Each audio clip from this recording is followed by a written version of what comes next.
আমার নাম সাদ। আমি খুব অন্যরকম একটা ছেলে। কোনো বাজে ছেলেদের সাথে আড্ডা দেওয়া এসব আমার একদমই পছন্দ না। আমি সব সময় একা থাকতে পছন্দ করি। এসব প্রেম ভালোবাসা কোনো কিছুর প্রতি আমি আসক্ত ছিলাম না। তবে হ্যাঁ, আমার একটা খারাপ অভ্যাস আছে, সিগারেট খাওয়া। এটা আমার একটা দুর্বলতা বলতে পারেন। আমি একদিন আমার খালার বাসায় যাই বেড়াতে। একদিন আমার খালা বলল, বাসার একটু দূরে একটা মেলা হচ্ছে, তুমি যাও, গিয়ে ঘুরে আসো। তো পাশের বাসার একটা ছেলে নাম শুভ, ছেলেটা অনেক ভালো, অনেক ভদ্র। তাকে নিয়ে বের হই। পরে দুজনে একসাথে মেলায় যাই। আমরা দুজন ঘুরে ঘুরে মেলা দেখছিলাম। পরে একটা সিগারেটের দোকানে গেছি সিগারেট নিতে। তখন পাশের একটা দোকানে একটা মেয়ে কিছু কেনাকাটা করছিল। আমি একবার তাকিয়েছিলাম। আমি সিগারেট নিয়ে অন্য এক জায়গায় দাঁড়িয়ে খাচ্ছিলাম। তখন খেয়াল করলাম যে ওই মেয়েটা আমার দিকে একটু পর পর তাকাচ্ছে। এর মধ্যে আমার সাথে যে ছেলেটা ছিল তার সাথে আমার ভালো পরিচয় হয়ে যায়। ধরেন আমরা অল্প সময়ে ভালো বন্ধু হয়ে গেছি। পরে আমার ফ্রেন্ড মানে শুভ বলল, ভাই, ওই মেয়েটা তোমাকে মনে হয় পছন্দ করে ফেলেছে, দেখো একটু পর পর তাকাচ্ছে। আমি বললাম, আমাকে আবার কে পছন্দ করবে? এই বলে আমি সিগারেট খাচ্ছিলাম। হঠাৎ করে মেয়েটা তার বোরখার মুখটা খুলে। বিশ্বাস করেন, আমি তার চেহারাটা দেখে আমি কিছুক্ষণের জন্য থমকে গিয়েছিলাম। আমার কাছে মনে হচ্ছিল সে যেন আকাশ থেকে নেমে আসা পরী। আমি ওর দিকে তাকিয়েছিলাম। ও আমার দিকে কিছুক্ষণ তাকিয়ে থেকে লজ্জায় মুখ ফিরিয়ে নেয়। আমি সিগারেট খেয়ে একটু সামনের দিকে হাঁটতে লাগলাম। পিছনে তাকিয়ে দেখি মেয়েটা আসছে। একটু সামনে এগিয়ে যেতে পিছন থেকে ওই বলে ডাক আসলো। আমি পিছনে তাকিয়ে দেখি ও ডাকছে আমার।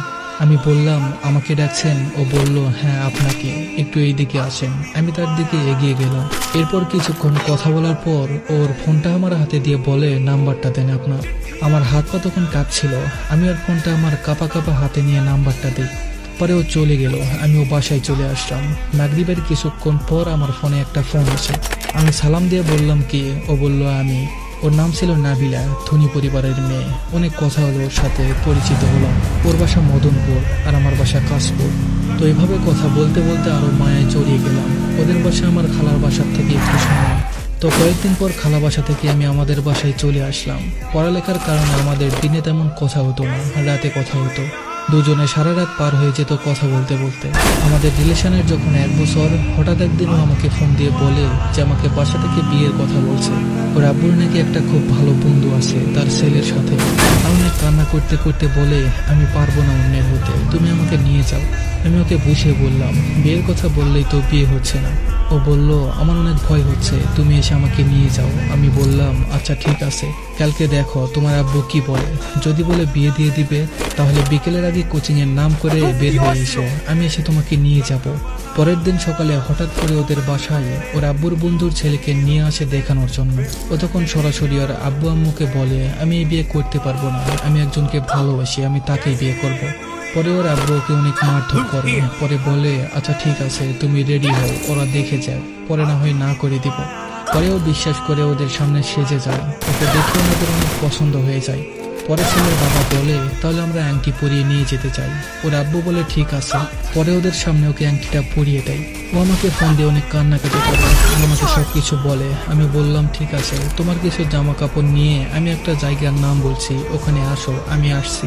ও বলল, আচ্ছা ঠিক আছে। পরে তাড়াতাড়ি করে কিছু টাকা নিয়ে বের হয়ে গেলাম। আমি আমার বলা জায়গায় দাঁড়িয়ে থাকি। দুপুর 2টা থেকে দাঁড়িয়ে থাকতে থাকতে প্রায় সন্ধ্যা হয়ে যায়, কিন্তু ও আর আসে না। আমার ফোনও ধরে না, আমার মেসেজের কোনো রিপ্লাইও দেয় না। পরে আমি বাসায় চলে আসলাম আর ভাবলাম, ও হয়তো ওর বাসা থেকে ওর আব্বুর জন্য বের হতে পারেনি। আমি পাগলের মতো ওকে ফোন দিচ্ছি, কিন্তু কোনো রিপ্লাই নেই।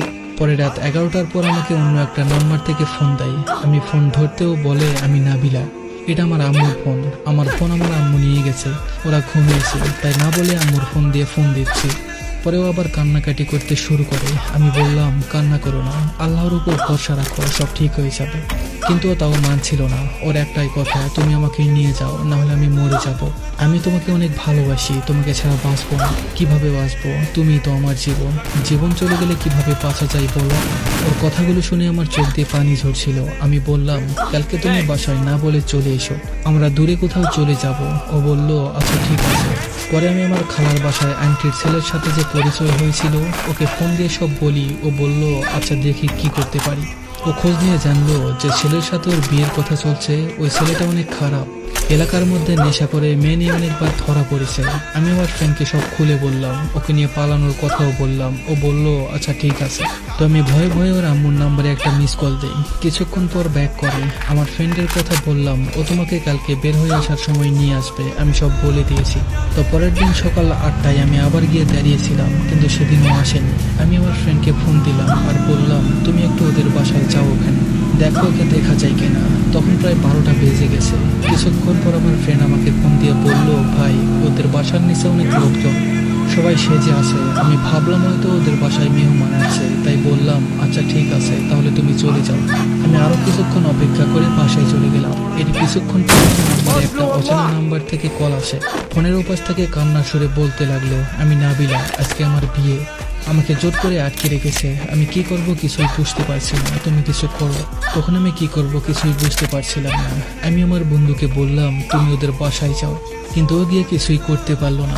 ওর বিয়ে হয়ে গেছে ততক্ষণে। ওর বিয়ের কথা শুনে আমার পায়ের নিচ থেকে মাটি সরে গিয়েছিল। পরে নাবিলা ওর শ্বশুর বাড়ি চলে যায়।